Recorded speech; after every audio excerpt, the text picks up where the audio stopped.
Hello students, welcome to online class of physics. Today in this lecture, we are going to start the concept of cell. How does it maintain the potential difference in a circuit? What are the various parameters that are related to cell and what is the relationship among them? We are going to discuss these things. तो सबसे पहले शुरू करते हैं कि cell क्या होता है. Now we all know that what is cell. A cell is a device. A cell is a device which maintains a potential difference in a circuit, right? क्योंकि हमें उस सर्किट में क्या चाहिए? करंट चाहिए. करंट कब फ्लो करता है किसी कंडक्टर के अंदर? अगर उसके डिफरेंट पोर्शंस में पोटेंशियल की वैल्यूज डिफरेंट हैं, तो उसकी पोटेंशियल डिफरेंस की वजह से चार्जेस क्या करते हैं? फ्लो करते हैं. The next question that arises with us कि एक सेल जो है वो पोटेंशियल डिफरेंस को कैसे मेंटेन करता है. So here I am going to discuss. ये ब्रीफली करूंगा मैं, इसका डायरेक्ट कोई रोल नहीं है, हाँ, बट लेकिन कुछ चीजें हैं जो हमें यहां से समझनी है. सो मैं यहां पे आपके साथ एक इलेक्ट्रोकेमिकल सेल डिस्कस कर लेता हूं थोड़ी सी ब्रीफ में. ये इलेक्ट्रोकेमिकल सेल आपने इलेक्ट्रोकेमिस्ट्री के अंदर पढ़ लिया होगा, राइट? इमेजिन करो, यूजुअली ये सारे सेल्स के लिए सेम है कॉन्सेप्ट. किसी भी टाइप का सेल हो, ठीक है, उसके अंदर क्या होता है? इलेक्ट्रोड्स होते हैं, राइट?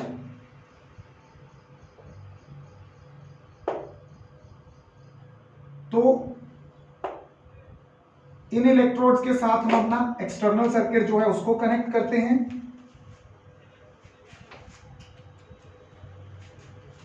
सो और साथ में इसके अंदर क्या भरा होता है? इसके अंदर भरा होता है इलेक्ट्रोलाइट.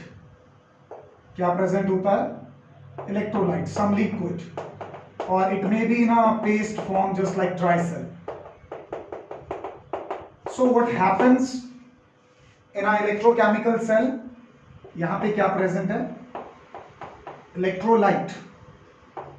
और ये क्या प्रेजेंट है? आपके दोनों इलेक्ट्रोड्स.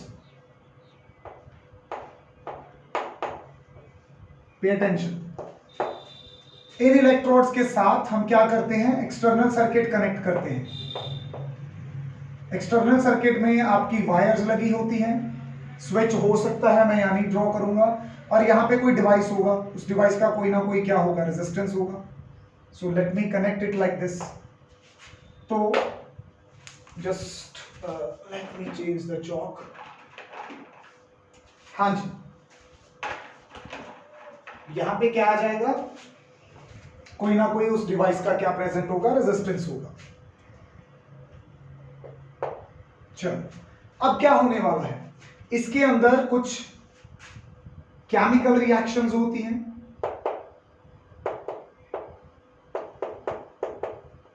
राइट? उस केमिकल रिएक्शन की वजह से कुछ एनर्जी जनरेट होगी. यूजुअली ये एनर्जी किस फॉर्म में होती है? हीट फॉर्म में, क्योंकि इसके अंदर कौन सी रिएक्शंस होती हैं? Exothermic redox reactions. क्या होती है? Exothermic redox reaction. तो ये एक्सोथर्मिक की जो हीट एनर्जी है वो प्रोड्यूस होती है. इस हीट एनर्जी को इलेक्ट्रॉन्स जो हैं वो कैरी करते हैं. So the electron start moving from negative terminal to, pass करते हैं रेजिस्टेंस के अंदर से, डिवाइस के अंदर से, वापस आते हैं दूसरे टर्मिनल पे, राइट? एक पर्टिकुलर मैनर में आपके इलेक्ट्रॉन जा रहे हैं. अगर इलेक्ट्रॉन इस वे में जा रहे हैं, if the electron is going in this manner, तो करंट इससे उल्टी डायरेक्शन में जाएगा. कन्वेंशनली हम लोगों को पता है करंट की डायरेक्शन जो होती है वो अपोजिट डायरेक्शन में होती है to the direction of motion of electrons. तो पॉजिटिव टर्मिनल से नेगेटिव टर्मिनल की तरफ क्या जा रहे हैं? करंट की डायरेक्शन जा रही है. इधर से उधर क्या जा रहे हैं? इलेक्ट्रॉन्स.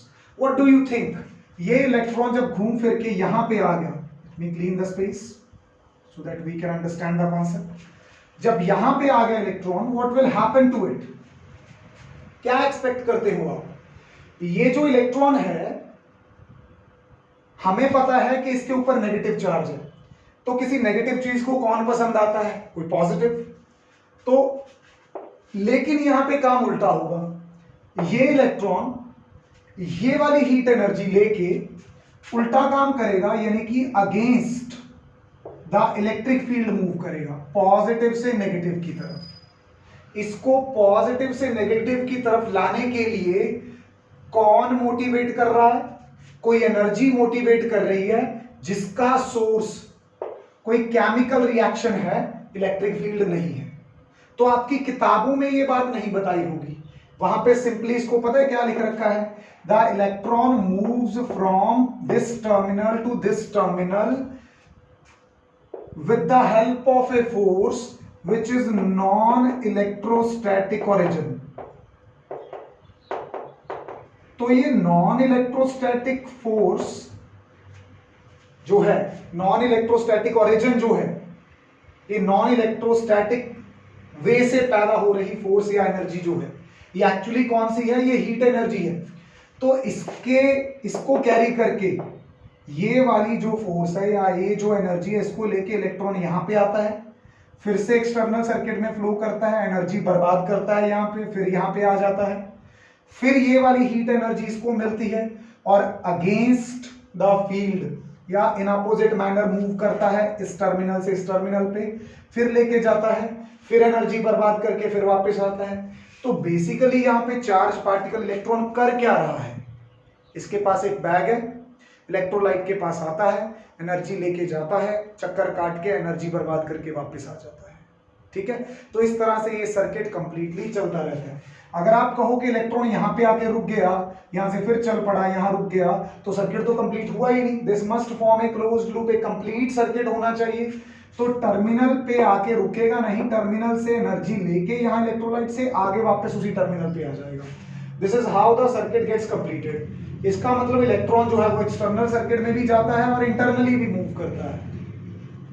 तो ये जो एनर्जी है, ये एनर्जी से क्या करवा रही है? वर्क डन करवा रही है। This is called EMF. कैसे? The work done by the charge particle over a complete circuit, over a complete circuit per unit charge is called EMF. कैसे डिफाइन करते हैं? एक नई टर्म डिफाइन कर रहा हूं मैं, इलेक्ट्रोमोटिव फोर्स। कहां से आई ये फोर्स? किसी नॉन इलेक्ट्रोस्टैटिक ओरिजिन से। दरअसल वो नॉन इलेक्ट्रोस्टैटिक ओरिजिन कौन है? ये हीट एनर्जी जो कहां से आई है? किसी रिडॉक्स रिएक्शन से। बात समझ में आई? तो इलेक्ट्रोमोटिव फोर्स जो है, it is basically work done per unit charge over the complete circuit, externally as well as internally। ये जो टोटल वर्क डन होता है डिवाइडेड बाय द चार्ज जो फ्लो कर रहा है, उसको क्या बोलते हैं? ईएमएफ बोलते हैं। अभी वर्क डन किसके बराबर होता है? Force into distance divided by charge तो है ही। What is force by charge? That's electric field. By definition you know that. What is electric field into distance? That's potential. तो EMF को मैं ऐसे भी बोल सकता हूं, it is the rather, ये कौन सा पोटेंशियल है? ये मैक्सिमम पोटेंशियल है। It is the maximum potential between the two terminals। ठीक है, इट इज द, क्या डिफाइन कर सकते हैं इसको? Maximum potential difference between the terminals when it is in open circuit. क्योंकि अगर क्लोज हो जाएगा फिर तो वो पोटेंशियल डिफरेंस बन जाएगा, टर्मिनल पोटेंशियल। ओपन सर्किट में जब कोई करंट फ्लो नहीं कर रहा है, तो मैक्सिमम जितना एक टर्मिनल दूसरे टर्मिनल पे इलेक्ट्रॉन्स को भेजने के लिए या दूसरा दूसरे से पहले तक भेजने के लिए एफर्ट्स करता है, work done per unit charge करता है, उसको क्या बोलते हैं हम? ईएमएफ बोलते हैं। बात समझ में आई? क्योंकि ये work done per unit charge है और मैक्सिमम पोटेंशियल के इक्वल है, तो इसकी एसआई यूनिट भी क्या होगी? यहां पे वोल्ट होगी। इस बात का ध्यान रखना। डिफाइन इसको कर सकते हैं। अच्छा, फिर आप कहोगे कि सर ये तो work done per unit charge है, तो यहाँ पे फोर्स जैसी वर्डिंग क्यों आ गई? तो एक्चुअली ये एक मिसनॉमर है। मिसनॉमर ऐसा है कि हिस्ट्री में कोई नाम रख दिया गया, बाद में हमें कॉन्सेप्ट पता चला कि एक्चुअल में ये है, तो हम नाम तो वही रखते हैं। Sometimes we have to live with the history, पर एक्चुअल पता चल जाता है कि this is misnomer. EMF is not any kind of force, it is rather work done per unit charge. बात समझ में आई? जिसकी एसआई यूनिट क्या है? वही जो पोटेंशियल की है, मींस वोल्ट। अच्छा, ये सब हमें पता चल गया, ईएमएफ का फॉर्मूला पता चल गया, work done per unit charge. फिर एक चीज होती है पोटेंशियल। तो सर इन दोनों में डिफरेंस क्लियर कर दो जरा हमें। तो डिफरेंस हम क्लियर कर लेते हैं, कोई दिक्कत नहीं है। मैं यहाँ पे प्रॉपर आपको एक तरफ ईएमएफ और पोटेंशियल डिफरेंस के अंदर एक बार डिफरेंस बता देता हूं। तो देखो, पार्टीशन बना लेते हैं, पॉइंट 1 बाय 1 डिस्कस कर लेंगे। इधर मैं आपके साथ डिस्कस करूंगा ईएमएफ के बारे में, इधर किसके बारे में डिस्कस करूंगा? पोटेंशियल डिफरेंस के बारे में, वरना आप इनको कई बार मिक्स कर जाते हैं। जो ईएमएफ होता है, it is the work done per unit charge over the complete circuit. Complete circuit से मेरा मतलब है एक्सटर्नली भी और इंटरनली भी। इंटरनली किसके अंदर? इलेक्ट्रोलाइट के अंदर। जबकि पोटेंशियल डिफरेंस जो होता है, ये किन्हीं दो पॉइंट्स के बीच का work done per unit charge होता है। सपोज आपको इस ए पॉइंट से इस बी पॉइंट तक किसी चार्ज को मूव करवाना है, तो आपको ए से बी तक कितना काम करना पड़ा, डिवाइडेड बाय दैट चार्ज जिसको मूव करवाया, उनकी रेशो आपको क्या देगी? Potential difference between A and B. ठीक है, so it is work done per unit charge between any two points of the circuit. ये होता है कंप्लीट सर्किट। पहला डिफरेंस तो ये है, ठीक है। दूसरा डिफरेंस जो मैं आपके साथ क्लियर करूंगा, it is equal to maximum potential difference. ये हमने अभी प्रूव किया है, मैक्सिमम पोटेंशियल डिफरेंस के बराबर होता है टर्मिनल्स के बीच में, ठीक है। जबकि इस तरफ क्या है? It is the potential difference between any two points.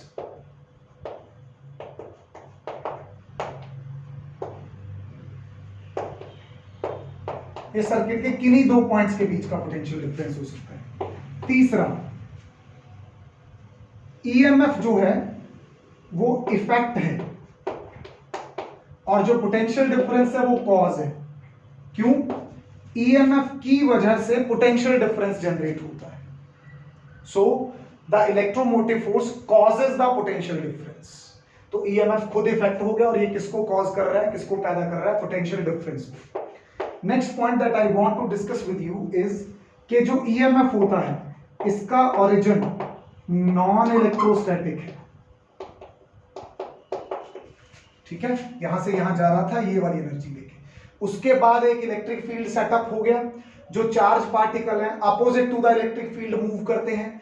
तो यहां पे पोटेंशियल डिफरेंस, ये जो एक्सटर्नल सर्किट में हम डिस्कस करते हैं, तो ये कहां पे, ये किसके लिए हो रहा है? ये इलेक्ट्रोस्टैटिक फोर्सेस के लिए हो रहा है। तो ये किसके लिए हो गया? Electrostatic origin.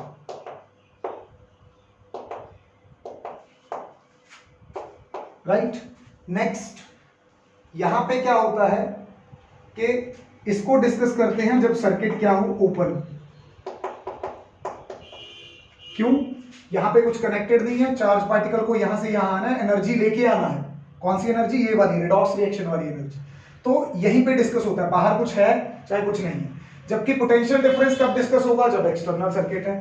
तो इसको किसमें डिस्कस करते हैं? क्लोज सर्किट में। जो ईएमएफ है, इसके लिए तो बाहरी सर्किट मायने ही नहीं रखता। इसका मतलब एक्सटर्नल रेजिस्टेंस इसमें कोई रोल प्ले नहीं करता। No role of external resistance. इसको ध्यान में रखना, ये पॉइंट बड़ा इंपॉर्टेंट है।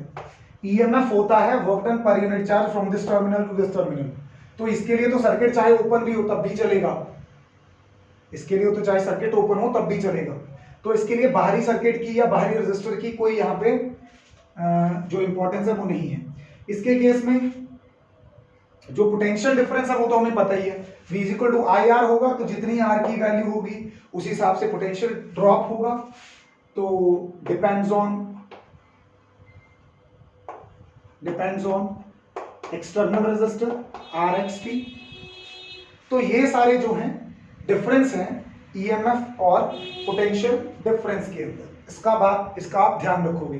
EMF के अंदर इंटरनली प्लस एक्सटर्नली आप सब ले लेते हो, पोटेंशियल डिफरेंस के अंदर सिर्फ क्या लेते हो, externally. So work done in moving a unit charge over the complete circuit, internal as well as external, is known as EMF, जबकि पोटेंशियल डिफरेंस सिर्फ क्या होता है, बाहरी external. So I hope the concept of EMF किसके बारे में बात करता है, पूरे सर्किट के बारे में, एक्सटर्नल में भी और इंटरनल में भी। जबकि पोटेंशियल डिफरेंस सिर्फ किसके बारे में बात करता है, बाहरी। इंटरनली क्या हो रहा है उसको कोई मतलब नहीं। ठीक है, चलो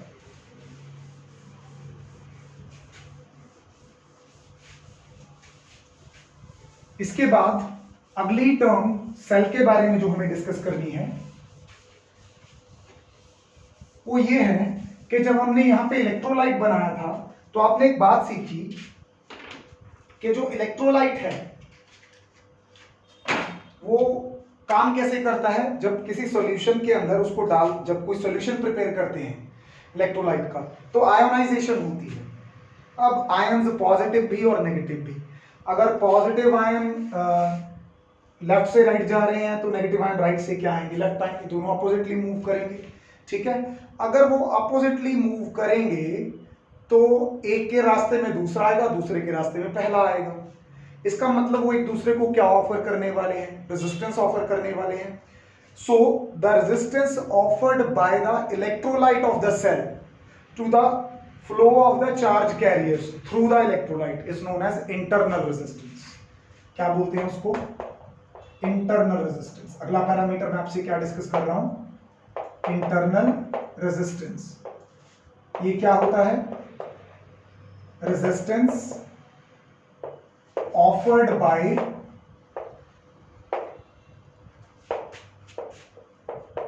electrolyte of a cell to flow of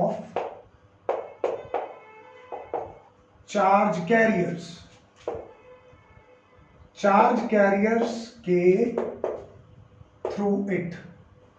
electrolyte में से फ्लो करने के लिए उसको जितने रेजिस्टेंस का सामना करना पड़ता है, जो कि कौन देता है, खुद इलेक्ट्रोलाइट देता है, उसको क्या बोलते हैं, इंटरनल रेजिस्टेंस बोलते हैं। अब इंटरनल रेजिस्टेंस किस किस के ऊपर डिपेंड करता है, बहुत सारे फैक्टर्स हैं। सबसे पहला नेचर ऑफ इलेक्ट्रोलाइट। जो आपने इलेक्ट्रोलाइट यूज किया है उसमें कितने हद तक, किस हद तक आयोनाइजेशन है, किस हद तक इंप्योरिटीज हैं, कैसा सैंपल लिया है आपने, उसके ऊपर डिपेंड करता है। दूसरा, जो इंटरनल रेजिस्टेंस होता है वो डायरेक्टली प्रोपोर्शनल होता है डिस्टेंस बिटवीन इलेक्ट्रोड्स। ये तो मेरे ख्याल से बड़ा समझ आने वाला पॉइंट है कि जितना दो इलेक्ट्रोड्स के बीच में गैप ज्यादा होगा उतनी रास्ते में रुकावटें ज्यादा फेस करनी पड़ेंगी, तो उतना ही इंटरनल रेजिस्टेंस ज्यादा होगा। तीसरा, inversely proportional to, I guess, area. Let me see. Yes, it is inversely proportional to, we were right, inversely proportional to common area किसका, of electrodes dipped in electrolyte, या ज्यादा सही वर्ड है immersed in electrolyte, immersed in electrolyte। जो आपके दोनों electrodes हैं वो इलेक्ट्रोलाइट के अंदर कितना डूबे हुए हैं, उनका कॉमन एरिया, जितने ज्यादा डूबे होंगे उतना इंटरनल रेजिस्टेंस कम होगा। ठीक है, more they are dipped, more they are immersed inside the electrolyte, lesser is the resistance. Next आ जाता है जो इंटरनल रेजिस्टेंस है डायरेक्टली प्रोपोर्शनल टू टेम्परेचर, जितना टेम्परेचर बढ़ता जाएगा, ठीक है, जितना टेम्परेचर बढ़ता जाएगा उतनी कोलिजन्स फ्रीक्वेंट हो जाएंगी, उतना ही इंटरनल रेजिस्टेंस भी बढ़ता जाएगा, राइट। अब आप ये बात यहां पे समझ के चलो और याद रख के चलो कि एक जो फ्रेशली प्रिपेयर्ड सेल होता है, नया बनाया सेल है,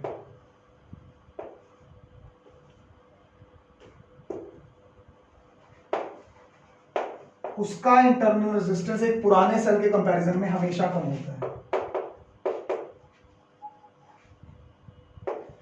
इसकी एक एग्जांपल है मेरे पास, आपकी बाइक, गाड़ी, जहां पे भी आपके व्हीकल में सेल्फ स्टार्ट की ऑप्शन होती है, तो जब बैटरी नहीं होती है वो सेल्फ स्टार्ट बड़ी आसानी से, बड़ा क्विकली रिस्पॉन्ड करता है, ठीक है। फिर जैसे जैसे बैटरी पुरानी होती जाती है तो कई बार जो उसका स्टार्टर होता है, सेल्फ स्टार्ट होता है, वो काम नहीं करता।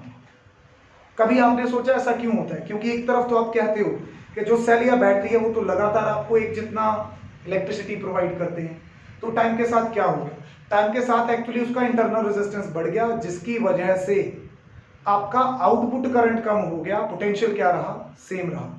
तो एक्सटर्नल पोटेंशियल डिफरेंस सेम रहा, लेकिन इंटरनल रेजिस्टेंस बढ़ने से उसकी जो करंट आउटपुट है उसके ऊपर इफेक्ट पड़ा, जिसकी वजह से आपकी गाड़ी जो है तब उसका सेल्फ स्टार्ट उतना क्विकली काम नहीं कर पाता जितना नई बैटरी के साथ करता है। दूसरा ये है कि जब भी किसी रियल सेल की बात करेंगे, मतलब एक्चुअल में बनाया हुआ cell, will always have some internal resistance, हमेशा उसके पास कुछ ना कुछ इंटरनल रेजिस्टेंस की वैल्यू होगी। इसका मतलब अब एक सेल के पास भी अपना एक रेजिस्टेंस है which is called internal resistance. तो आज के बाद ज्यादा टेक्निकली हमें कहीं सेल बनाना है तो कैसे बनाएंगे? पहले तो हम ऐसे बना देते थे ना, पॉजिटिव और नेगेटिव टर्मिनल बना देते थे। अब हमें पता है कि इसके अंदर कोई इंटरनल रेजिस्टेंस एग्जिस्ट करता है, तो मैं उसको दो तरीकों से बना सकता हूँ, या तो इसके साथ ऐसे बना दूंगा, इसको यूजुअली हम स्मॉल आर से डिनोट करते हैं। इसका मतलब सीरीज पैरेलल नहीं है, बस ये एक सिंबल है दिखाने के लिए। इसको यहां पे नहीं तो कई बार हम यहां पे दिखा देते हैं साथ में, ठीक है। तो ये कंप्लीटली किसको डिफाइन करता है? एक सेल को जिसका कोई ना कोई पोटेंशियल डिफरेंस है या ईएमएफ और साथ के साथ कोई इंटरनल रेजिस्टेंस है। तो आज के बाद सेल के सिंबल में थोड़ा सा चेंज हो जाएगा, ओके। अब जब आपके पास एक बैटरी है या सेल है, ठीक है, उसके दोनों टर्मिनल्स हैं, उसके दोनों टर्मिनल्स पे आप वोल्ट मीटर लगाओगे। एक बैटरी या सेल है,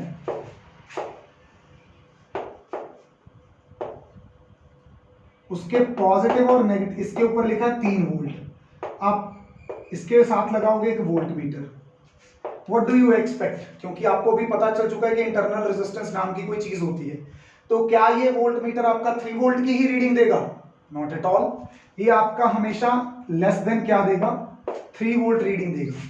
तो बाकी का पोटेंशियल कहां है? वो जो अंदर एक टर्मिनल से दूसरे टर्मिनल तक इलेक्ट्रॉन के जाने के लिए वर्क डन करना पड़ रहा है, उसमें स्पेंड हो रहा है। तो ये जो मैक्सिमम पोटेंशियल डिफरेंस आपको बिटवीन द टर्मिनल मिलता है इन external part, only in external part, not in internal part, इसको नहीं मान के चलो, एक्सटर्नली आपको जो यहां पे वैल्यू मिल रही है, this is called your terminal potential difference. क्या बोलते हैं इसको?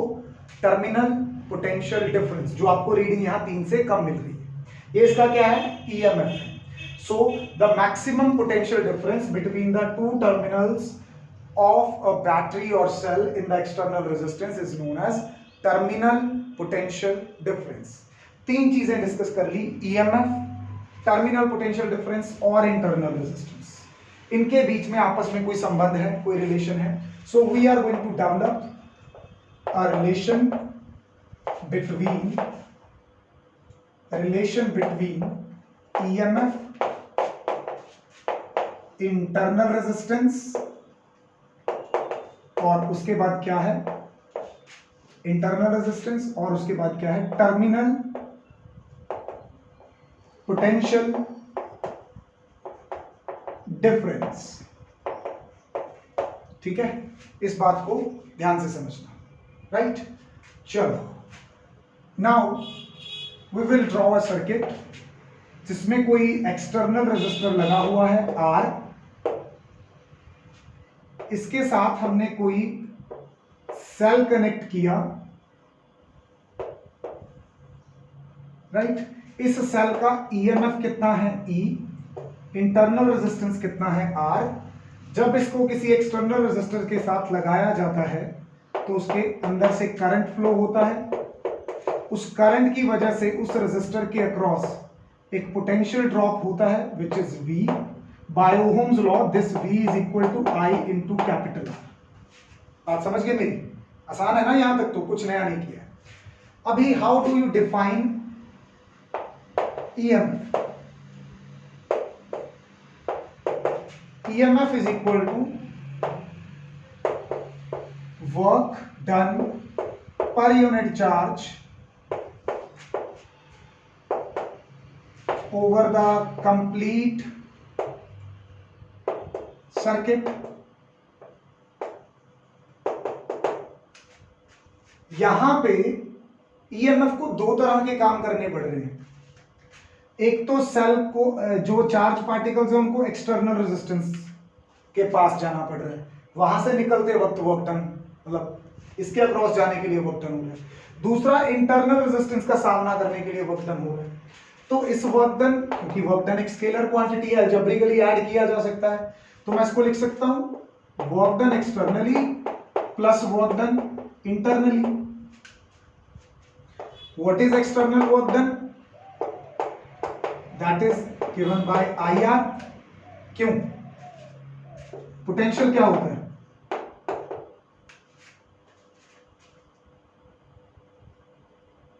That is V पर unit charge. Unit charge, unit का मतलब 1 इज इक्वल टू आ गया, आगे V बाय ओम्स लॉ क्या होता है? IR, ठीक है। प्लस इंटरनली, इंटरनली क्या लिखूंगा इसे? Small IR। अब यहां से I क्या निकल आएगा? कॉमन, R प्लस R, ये क्या हो गया? EMF। तो ये सर्किट जो है इस सेल से कितना करंट ड्रॉ कर रहा है, taking into consideration the internal resistance. इसको छोड़ना नहीं है, निगलेक्ट नहीं करना है। तो आपका जो करंट है उसकी इक्वेशन ये बन गई, current drawn from the battery. ये क्या है? Current drawn from battery. अगर इंटरनल रेजिस्टेंस विद टाइम बढ़ेगा तो करंट कम होगा। यही मैंने आपके वो कार के सेल्फ स्टार्ट के बारे में बताया। If R increases the denominator increases the current, if R increases the denominator increases, I decreases, I कम हो जाएगा। अच्छा, फिर इसी इक्वेशन को और किस रूप में लिख सकता था? E is equal to IR, Ohm's law के अकॉर्डिंग किसके इक्वल है? V। This is nothing but the external terminal potential difference. ये दो टर्मिनल्स हैं, यहां से आपने कुछ लिया है पॉजिटिव और नेगेटिव टर्मिनल से, तो ये जो बाहर आपको यहां पे पोटेंशियल मिल रहा है ये तो आपका टर्मिनल पोटेंशियल डिफरेंस हो गया। सो V here is terminal potential difference. तो इसकी एक इक्वेशन बनाऊंगा तो ये IR इधर आके माइनस होगा। This is called cell equation. क्या बोलते हैं इसको? Cell equation. ये क्या था? Current equation. अच्छा, अगर मुझे यहां से क्या निकालना पड़ जाए? इंटरनल रेजिस्टेंस निकालना पड़ जाए, तो क्या कर सकता हूं? इसको इधर ले आऊंगा, E माइनस V क्या आएगा? Is equal to IR। I नीचे आ जाएगा, R की इक्वेशन बनेगी या तो E minus V by I, या फिर I को भी आप V और R की टर्म्स में एक्सप्रेस कर सकते हो। By Ohm's law V is equal to IR होता है, तो I आपका यहां से क्या आ गया? V बाय R, उसको यहां पे सब्स्टिट्यूट कर दो। तो ये आपके किसके फॉर्मूलाज आ गए? इंटरनल रेजिस्टेंस की। ये तीनों एक्सप्रेशंस आपके लिए क्या है? इंपॉर्टेंट है। ये current drawn from the battery, ये हो गई अपनी सेल इक्वेशन का एक्सप्रेशन, ये हो गया इंटरनल रेजिस्टेंस का एक्सप्रेशन। एक ही इक्वेशन आपकी कई तरीके से काम आ जाएगी। अच्छा, फिर अगर आप स्पेशल केस डिस्कस करो इस इक्वेशन के, तो पहला स्पेशल केस बनता है अपना, क्या बनता है कि सर्किट अगर ओपन है वही जो बाय डेफिनेशन प्रूव किया था दोबारा कर रहा हूं आपके लिए। अगर सर्किट ओपन है, सर्किट ओपन है मतलब करंट क्या हो जाएगा, जीरो। सर्किट ओपन है तो करंट क्या हो जाएगा, जीरो। तो सेल इक्वेशन में V किसके इक्वल आ जाएगा, E के। तो आई टोल्ड यू कि in an open circuit the EMF of a cell is equal to the maximum potential difference provided by the terminals of the cell. ठीक है, तो इसकी कल्पना, EMF की कल्पना हम सिर्फ किस में कर सकते हैं, ओपन सर्किट में कर सकते हैं। दूसरा केस, अगर आपका सेल जो है एक रियल सेल है, रियल सेल का मतलब आप उसको इमेजिन नहीं कर रहे हो, आपका प्रैक्टिकल सेल है। रियल सेल का इंटरनल रेजिस्टेंस हमेशा ग्रेटर देन जीरो होता है, मतलब कुछ ना कुछ वैल्यू होती है। अगर R की वैल्यू ग्रेटर देन जीरो होगी, इसका मतलब ये फैक्टर आपका कभी जीरो नहीं होगा। If R has got some value, current तो वो दे ही रहा है, तो IR का कोई ना कोई वैल्यू होगा। तो आपके पास V का आंसर E से हमेशा क्या आएगा, कम, क्योंकि E में से कुछ क्या हो रहा है, माइनस। सो इस केस में आपका जो टर्मिनल पोटेंशियल डिफरेंस है, it will always be less than EMF। ये पेपर में कई बार आपसे पूछा गया है कि why the terminal potential difference is always less than EMF। Theoretically भी, या पूछा जाता है prove that the terminal potential difference is less than EMF, तब भी आपको यही काम करना होता है। क्वेश्चन को समझना, आंसर आपको पता होगा। तो हम बता सकते हैं for a cell there exist some value of internal resistance, so V is less than E by this equation। Simply आप ऐसे बता सकते हो। चलो, ये हो गया आज का सबसे इंपॉर्टेंट रिलेशन। बस 5 मिनट आपके और लेने हैं मुझे इसके ग्राफ वेरिएशंस डिस्कस करनी है। एक सेल के लिए 3 पैरामीटर हो गए, क्या क्या, EMF, potential difference, internal resistance. चलो एक एक्सटर्नल रेजिस्टेंस भी ले लेता हूं, क्योंकि सेल से काम तो लेंगे ना कोई। सेल ट्यूब चलाएंगे, पंखा चलाएंगे, बैटरी से कुछ तो चलाएंगे उसके साथ। ठीक है, तो मैं यहां पे क्या ड्रॉ कर रहा हूं, इसको ध्यान से करना बेटा, इंपॉर्टेंट है। Characteristic curves of a cell. चलो सबसे पहली कर्व ड्रॉ करता हूं, EMF versus external resistance graph. हमें पता है कि EMF को हम किस में डिस्कस करते हैं, ओपन सर्किट में। मतलब आपका बाहर करंट जा ही नहीं रहा है, तो उसका मतलब आपका जो एक्सटर्नल रेजिस्टर है उसकी तो यहाँ पे कोई इंपॉर्टेंस ही नहीं है। वैसे भी हमने डिफरेंस में लास्ट में एक पॉइंट लिखा था कि it is independent of external resistor. अगर EMF जो है इंडिपेंडेंट है एक्सटर्नल रेजिस्टेंस के, तो अगर कोई मुझे यहां पे ग्राफ ड्रॉ करने के लिए कहे एक्सटर्नल रेजिस्टेंस में और EMF में, इनमें तो आपस में कोई रिलेशन ही नहीं है, जितना EMF है उसका उतना ही रहेगा। So this graph is going to be a straight line parallel to resistance axis, इस तरह से होगा। It has got some value of E parallel to R axis, तो कोई डिपेंडेंस नहीं है। दूसरा ग्राफ जो आपका टर्मिनल पोटेंशियल डिफरेंस है वर्सेस R, उसका एक्सटर्नल रेजिस्टर के साथ नहीं, यस, उसका एक्सटर्नल रेजिस्टर के साथ क्या रिलेशन। चलो, हमें पता है कि टर्मिनल पोटेंशियल डिफरेंस जो है वो बैटरी से कितना करंट ड्रॉ हो रहा है और कितना एक्सटर्नल रेजिस्टर उसके बराबर होता है। I का रिलेशन हमने अभी बनाया था, E by R plus R, अभी जो मैंने बोर्ड इरेज किया है, आउटसाइड R पड़ा है। एक काम करो, इस R को पलटा के इसके नीचे ले जाओ, तो क्या बनेगा, E by R plus small r by R। LCM आना था ना, मैंने सेपरेट कर लिया पहले, तो ये R बाय R क्या बन जाएगा, 1 बन जाएगा ऐसे। इस इक्वेशन के थ्रू हम ग्राफ ड्रॉ करने की कोशिश करेंगे। कैसे, ध्यान से देखना, बिल्कुल ध्यान से। सपोज करो मेरा R 0 है, यहाँ पे एक्सटर्नल रेजिस्टेंस लगा ही नहीं मैंने, तो R small r upon 0 infinity, 1 plus infinity infinity, something over infinity 0। तो देखो ये बात तो वैसे भी सच है जब बाहर कोई रेजिस्टेंस ही नहीं है तो क्या टर्मिनल पोटेंशियल डिफरेंस मिलेगा? कुछ भी नहीं, कोई वर्क डन ही नहीं हो रहा, वहां पे रेजिस्टेंस तो है नहीं वहां पे। दूसरा, अगर आपकी जो कैपिटल आर की वैल्यू है वो स्मॉल आर के बराबर हो जाती है, मतलब एक टाइम ऐसा आ गया सेल का कुछ टाइम यूज करने के बाद उसका इंटरनल और एक्सटर्नल रेजिस्टेंस बराबर हो गया, तो कैपिटल आर की वैल्यू स्मॉल आर भर दो, what is R by R, divide करके कैंसिल होके 1 आ जाएगा, 1 + 1 कितना हो जाएगा 2, तो यहां पे आपकी V की वैल्यू कितनी हो जाएगी E/2, मतलब उस केस में आपको EMF से आधा टर्मिनल पोटेंशियल डिफरेंस मिलेगा। अब आपकी R की वैल्यू सपोज करो क्या होगी, इनफाइनाइट होगी। अगर आपकी R की वैल्यू बहुत ज्यादा बढ़ गई, R की वैल्यू हो गई इन्फिनिटी, तो R/इन्फिनिटी हो जाएगा 0, 1 + 0 क्या हो जाएगा 1, V किसके आ जाएगा इक्वल E के। What do you see? What do you see?